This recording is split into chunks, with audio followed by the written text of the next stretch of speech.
हमें एक relation R दिया गया है set of real numbers R के ऊपर जो डिफाइंड है as R equal set of ordered pairs A B such that A is less than और इक्वल टू B।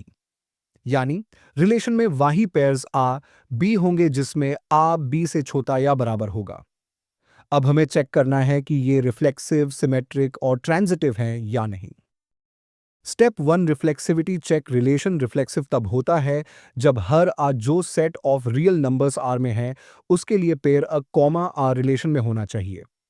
मतलब हमें चेक करना है कि अ लेस दैन और इक्वल टू अ ये हमेशा ट्रू होता है क्योंकि कोई भी नंबर अपने बराबर होता ही है। कंक्लूजन, रिलेशन रिफ्लेक्सिव है। Step two symmetry check. Relation symmetric तब होता है जब अ कॉमा बी रिलेशन में हो तो बी कॉमा आ भी रिलेशन में हो। मतलब अगर a लेस देन और इक्वल टू b तो क्या b लेस देन और इक्वल टू a भी हमेशा ट्रू होगा। एक काउंटर एग्जांपल लेते हैं।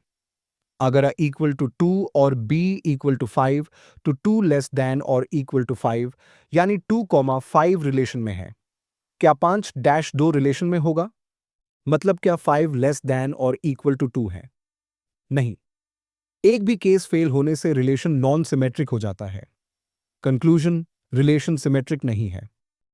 Step three transitivity check. Relation transitive तब होता है जब अ कॉमा बी रिलेशन में हो और बी कॉमा सी रिलेशन में हो तो अ कॉमा से भी रिलेशन में हो।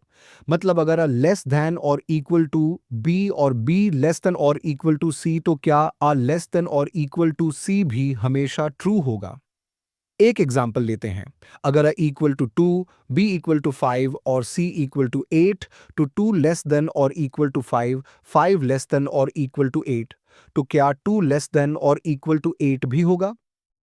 हाँ, क्योंकि ये कंडीशन हमेशा सेटिस्फाई होती है तो रिलेशन ट्रांजिटिव है।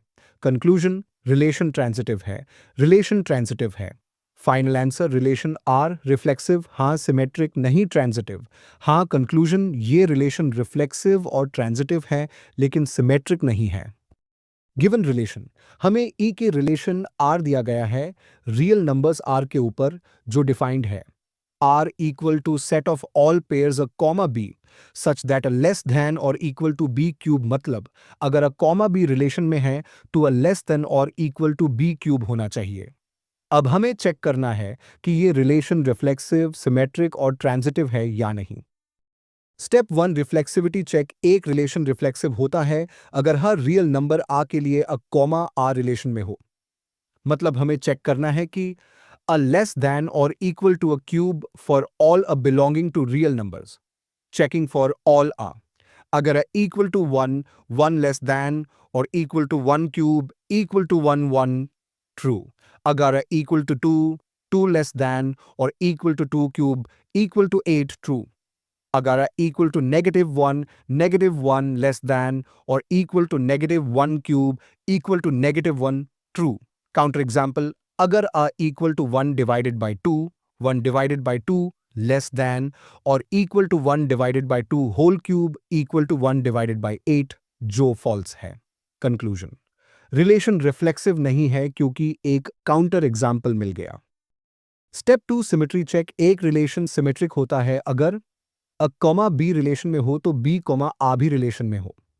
मतलब अगर अ लेस देन और equal to B cube true है तो क्या बी लेस देन और इक्वल टू अ क्यूब भी ट्रू होगा। काउंटर एग्जांपल, अगर अ इक्वल टू 1 और B equal to 2 1 less than और equal to 2 cube equal to 8 true लेकिन 2 लेस देन और equal to 1 cube equal to 1 false. Conclusion, relation symmetric नहीं है क्योंकि काउंटर एग्जांपल मिल गया। Step three transitivity check. एक रिलेशन ट्रांजिटिव होता है अगर अ कॉमा बी रिलेशन में हो और बी कॉमा सी रिलेशन में हो तो अ कॉमा सी भी रिलेशन में हो। मतलब अगर अ लेस दैन और इक्वल टू बी क्यूब और बी लेस देन और इक्वल टू सी क्यूब है तो क्या अ लेस देन और इक्वल टू सी क्यूब भी होगा। Counter example, let's take a equal to 9 b equal to 3 c equal to 2।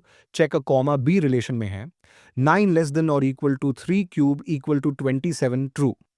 Check B comma c relation में है 3 less than or equal to 2 cube equal to 8 true। Check a comma c relation में है 9 less than or equal to 2 cube equal to 8 false। Conclusion, relation transitive नहीं है क्योंकि counter example मिल गया।